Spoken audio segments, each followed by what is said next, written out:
असम के गुवाहाटी में भाजपा के राष्ट्रीय अध्यक्ष जेपी नड्डा ने कहा कि असम की जनता ने शुरू से एनडीए को समर्थन देने का मन बना लिया है। असम की जनता ने प्रथम और द्वितीय चरण में एक तरफा फैसला दिया है और तीसरे चरण में भी जनता का मन स्पष्ट दिख रहा है। जेपी नड्डा ने राहुल गांधी पर निशाना साधते हुए कहा कि उनकी जानकारियां बहुत सीमित है, उनको असम की संस्कृति का ज्ञान थोड़ा कम है। उन्होंने कहा कि अवसरवादी राजनीति करने वाले लोगों और डूबते को तिनके का सहारा ही काफी होता है, तो ऐसे लोगों को बदरुद्दीन को ही पकड़ के चलेंगे। कांग्रेस नेता रणदीप सुरजेवाला ने भाजपा पर निशाना साधा है। उन्होंने कहा कि बीजेपी के नेता असम, केरल, बंगाल, तमिलनाडु में चुनाव प्रभावित करना चाहते हैं, लेकिन वो इस षड्यंत्र में कामयाब नहीं होंगे। हेमंत बिस्वा शर्मा को 48 घंटे का बैन साबित करता है कि बीजेपी चुनाव हार चुकी है। केंद्रीय गृह मंत्री अमित शाह ने कहा कि मुख्यमंत्री ममता बनर्जी के 2 बार के कार्यकाल से पश्चिम बंगाल के लोग दुखी हैं और उन्होंने उनकी विदाई का फैसला भी कर लिया है। अमित शाह ने ममता बनर्जी पर वंशवाद की राजनीति को बढ़ावा देने का आरोप लगाया। शाह ने कहा, ममता बनर्जी ने अपना दूसरा कार्यकाल अपने भतीजे को पश्चिम बंगाल का अगला मुख्यमंत्री बनाने की कोशिश में ही बिता दिया। असम में चुनाव आयोग ने कार्रवाई की है। आयोग ने कांग्रेस गठबंधन के नेता को धमकी देने के मामले में भाजपा के दिग्गज नेता और असम के मंत्री हेमंत बिस्वा शर्मा पर 2 दिन चुनाव प्रचार करने का प्रतिबंध लगा दिया। शर्मा ने बोडोलैंड पीपल्स फ्रंट के चेयरमैन हग्रामा मोहिलरी को लेकर एक विवादित बयान दिया था, जिसकी शिकायत कांग्रेस ने चुनाव आयोग से की थी। पश्चिम बंगाल की मुख्यमंत्री ममता बनर्जी की पैर में लगी चोट पर भाजपा प्रवक्ता संबित पात्रा ने तंज कसा। पात्रा ने अपने सोशल मीडिया अकाउंट पर वीडियो शेयर करते हुए लिखा, बेचारा पैर हिल हिल कर बता रहा है वह कितने दर्द में है। 5 राज्यों में हो रहे विधानसभा चुनाव के लिए प्रचार चरम पर है। आज असम और बंगाल में पीएम मोदी और सीएम योगी आदित्यनाथ हुंकार भरेंगे। वहीं जेपी नड्डा मिशन साउथ पर हैं। इधर अमित शाह तमिलनाडु और केरल के दौरे पर हैं। वो कई चुनावी सभा भी करेंगे। इधर असम में तीसरे चरण की वोटिंग के लिए कांग्रेस का प्रचार अभियान तेज हो गया है। आज और कल गुवाहाटी और दिसपुर में रोड शो छत्तीसगढ़ के मुख्यमंत्री भूपेश बघेल करेंगे और कांग्रेस प्रत्याशियों के पक्ष में माहौल बनाएंगे। कांग्रेस नेता राहुल गांधी ने हार्वर्ड कैनेडियन स्कूल के प्रोफेसर निकोलस बर्न्स के साथ बातचीत की। राहुल ने सरकार के कामकाज के तरीके पर सवाल उठाए। साथ ही उन्होंने लद्दाख में चीन के अतिक्रमण का मुद्दा भी उठाया। राहुल ने कहा कि बातचीत की आड़ में चीन भारत के इलाके पर कब्जा जमा रहा है। प्रोफेसर निकोलस बर्न्स के साथ बातचीत के दौरान राहुल गांधी ने कहा, मेरा यकीन है कि साफ रणनीति वाले और मजबूत भारत के लिए चीनी आक्रामकता का मुकाबला करना कोई बड़ा मुद्दा नहीं होगा। दुनिया में प्रोडक्शन की लड़ाई चीन ने जीत ली है। मैं नहीं देखता कि भारत और अमेरिका इस मुद्दे पर चीन को चुनौती दे रहे हैं। एंटीलिया केस में गिरफ्तार मुंबई पुलिस के सस्पेंड एपीआई सचिन वजह की एनआईए कस्टडी आज समाप्त हो रही है। आज उन्हें मेडिकल के लिए ले जाया जाएगा और फिर स्पेशल एनआईए कोर्ट में पेश किया जाएगा। माना जा रहा है कि एनआईए को अभी मनसूख की हत्या मामले में कुछ और जांच करनी है, इसलिए अभी वे कस्टडी को बढ़ाने की अपील कर सकती है। सचिन वजह को लेकर एनआईए ने एक नया खुलासा किया है। सूत्रों के मुताबिक सचिन वजह मुंबई के नरीमन पॉइंट स्थित एक 5 स्टार होटल के एक कमरे में कथित तौर पर फिरौती का एक रैकेट चला रहे थे। इस कमरे को जावेरी बाजार के एक बिजनेसमैन ने 100 दिनों के लिए बुक किया था, जिसके लिए 12 लाख का भुगतान किया जा चुका था। गुरुग्राम के नाथुपुर इलाके की झुग्गियों में आग लगने से हड़कंप मचा हुआ है। बताया जा रहा है कि आग लगने की वजह से सैकड़ों झुग्गियां जलकर राख हो गई। फिलहाल आग लगने के कारणों का पता नहीं लग सका है। आग पर काबू पाने के लिए फायर ब्रिगेड की गाड़ियां मौके पर मौजूद है। अमेरिकी संसद कैपिटल हिल के पास फायरिंग हुई है। यहाँ एक कार सवार ने पुलिस बैरिकेड्स को टक्कर मार दी। उसने 2 पुलिस वालों को भी घायल कर दिया। इसके बाद पुलिस ने कार ड्राइवर को गोली मार दी। इधर पुलिस अधिकारी ने बताया कि एक पुलिसकर्मी पर उसने चाकू से हमला किया, जिससे इलाज के दौरान सुरक्षाकर्मी की भी मौत हुई। घटना के बाद संसद भवन को बंद कर दिया गया है। अमेरिकी राष्ट्रपति जो बाइडेन ने मामले पर दुख जताया, साथ ही पुलिसकर्मी की मृत्यु पर शोक व्यक्त किया है। व्हाइट हाउस के ध्वज को आधा झुकाने का आदेश भी जारी किया। राष्ट्रपति जो बाइडेन ने कहा कि मैं और पत्नी जिन दोनों से इस बात से बहुत दुखी हैं। इस घटना में ऑफिसर विलियम इवांस की भी मृत्यु हुई।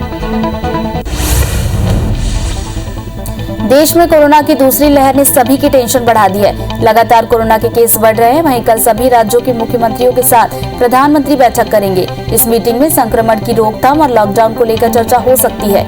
साथ ही देश भर में चल रहे वैक्सीनेशन पर भी बातचीत होने की संभावना है। आईपीएल पर कोरोना वायरस का खतरा मंडराने लगा है। लीग अभी शुरू भी नहीं हुई है और वानखेड़े स्टेडियम में कोरोना वायरस से 8 लोग संक्रमित हो गए हैं। वानखेड़े स्टेडियम में आईपीएल के 14वें सीजन के 10 मुकाबलों का आयोजन किया जाना है। ये सभी मैच 10 से 25 अप्रैल के बीच खेले जाएंगे। आईपीएल का 14वां सीजन 9 अप्रैल से शुरू हो रहा है। देश में कोरोना की दूसरी लहर को देखते हुए बीसीसीआई ने कोरोना प्रोटोकॉल का सख्ती से पालन कराने का फैसला किया है। इसके तहत बायो बबल में मौजूद हर खिलाड़ी की मॉनिटरिंग की जाएगी। इसके लिए जीपीएस डिवाइस की मदद भी ली जाएगी। ये डिवाइस रिस्ट बैंड या चेन के रूप में होगी, जो हमेशा खिलाड़ियों को होटल कमरे से बाहर निकलने पर पहननी होगी। देश में कोरोना की दूसरी लहर के बाद एक दिन में 88,641 नए मामले सामने आए। कोरोना केस 1,23,00,000 के पार पहुंच गए। कोरोना से 711 नई मौत से अब तक 1,64,139 मरीजों की मौत हो चुकी है। वहीं संक्रमण के मामले में भारत दुनिया में तीसरे नंबर पर पहुंच गया। हालांकि देश में 24 घंटे में 43,979 मरीज भी ठीक हुए। देश में शुक्रवार को वैक्सीनेशन का नया रिकॉर्ड बना। बीते 24 घंटों में देश भर में 36 लाख से ज्यादा लोगों को कोरोना का टीका लगाया गया। एक दिन में वैक्सीनेशन की ये सबसे बड़ी संख्या है। रिपोर्ट में कहा गया कि अब तक लगाई गई वैक्सीन में 59.58% 8 राज्यों में लगाई गई है। इसमें भी सिर्फ महाराष्ट्र की हिस्सेदारी 9.48% है। यहाँ 65 लाख से ज्यादा डोज लगाए जा चुके हैं। महाराष्ट्र में 47,913 नए मरीज मिले, जबकि 24,126 मरीज ठीक भी हुए और 481 लोगों की मौत हो गई। राज्य में अब तक 29 लाख से अधिक लोग इस महामारी की चपेट में आ चुके हैं। इनमें से 24,57,000 लोग ठीक भी हुए, जबकि 55,379 लोगों की मौत हुई। मध्य प्रदेश में 2,777 नए केस मिलने से आंकड़ा 3 लाख को पार कर गया। प्रदेश में 6 मरीजों की मौत से कुल आंकड़ा 4,004 पहुंच गया। इंदौर में 682 नए केस सामने आए हैं। 482 मरीज डिस्चार्ज भी हुए। छिंदवाड़ा समेत 4 शहरों में टोटल लॉकडाउन लगा दिया गया है। वहीं गाइडलाइन के पालन को लेकर प्रशासन ने सख्ती बढ़ा दी है। छत्तीसगढ़ में 4,174 नए मरीज से आंकड़ा 3,57,000 को क्रॉस कर गया। 43 मरीजों की मौत से अब तक 4,247 लोगों की मौत हो चुकी है। 950 मरीजों के डिस्चार्ज होने से कुल आंकड़ा 3,21,000 को पार कर गया। रायपुर में 1,405 नए मरीज भी मिले। कोविड सेंटर की संख्या बढ़ाई जा रही है। बढ़ते कोरोना के बीच निजी सहित शासकीय अस्पतालों में बेड फुल हो चुके हैं। इसी बीच दुर्ग के जैन समाज ने अपनी सेवा भाव निभाते हुए महावीर कोविड सेंटर की शुरुआत की है। ये सेंटर मालवीय नगर स्थित आजाद हॉस्टल में बनाई गई है, जिसका शुभारंभ सांसद विजय बघेल और महापौर धीरज बाकलीवाल ने किया। भोपाल में आज अत्याधुनिक सेक्स शॉर्टेज सीमेंट प्रोडक्शन प्रयोगशाला का शुभारंभ मुख्यमंत्री शिवराज सिंह चौहान करेंगे। बता दें कि ये लैब राष्ट्रीय गोकुल मिशन के तहत 47 करोड़ 50 लाख रुपए की लागत से बनी है। मंडला पहुंचे वन मंत्री विजय शाह ने बांधवगढ़ में आगजनी को लेकर बयान दिया। उन्होंने कहा कि बांधवगढ़ में लगी आग से कोई भी जानवर की मौत नहीं हुई है। आग पर पूरी तरह से नियंत्रण पा लिया गया है। उन्होंने कहा कि इस आगजनी से कोई हानि नहीं हुई है। आग की घटनाओं को रोकने के लिए 6 तारीख को एक बैठक भी ली जाएगी। शराब दुकानों को लेकर जारी आदेश पर बिलासपुर सांसद अरुण साव ने सरकार पर निशाना साधा। उन्होंने कहा कि ये सरकार शराबबंदी के वादे पर सत्ता में आई थी, लेकिन अब यही सरकार घर घर शराब की होम डिलीवरी कर रही है। उन्होंने आगे कहा कि हर गांव और हर गली में शराब की बिक्री हो रही है। देवभोग के मुगझर के लगभग 14 से 18 लोग मजदूरी के लिए आंध्र प्रदेश में खम्मम गए हैं, जहां ठेकेदार उन्हें बंधक बनाकर जबरदस्ती काम करवा रहे हैं। उन्हीं में से एक बंधक मजदूर के पिता ने अपने बेटे, बहू और पोते समेत अन्य बंधक परिवार को छुड़ाने कलेक्टर के नाम एसडीएम को ज्ञापन सौंपा। बलरामपुर के पलटन घाट में भारी संख्या में सरकारी दवाइयां मिली है, जिसे जलाने की कोशिश भी की गई।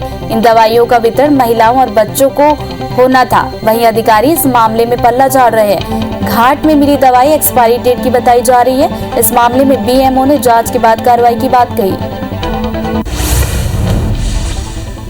इंदौर पुलिस शहर को सुरक्षित बनाने के लिए बड़े कदम उठाने की तैयारी में है। कम्युनिटी कैमरा पॉलिसी के अंतर्गत 1500 वर्ग फीट से ज्यादा आकार वाली व्यावसायिक संपत्तियों में सीसीटीवी लगाना अनिवार्य किया जाएगा। आज आईजी के मुताबिक इस संबंध में नगर निगम अधिकारियों से बातचीत की जा चुकी है।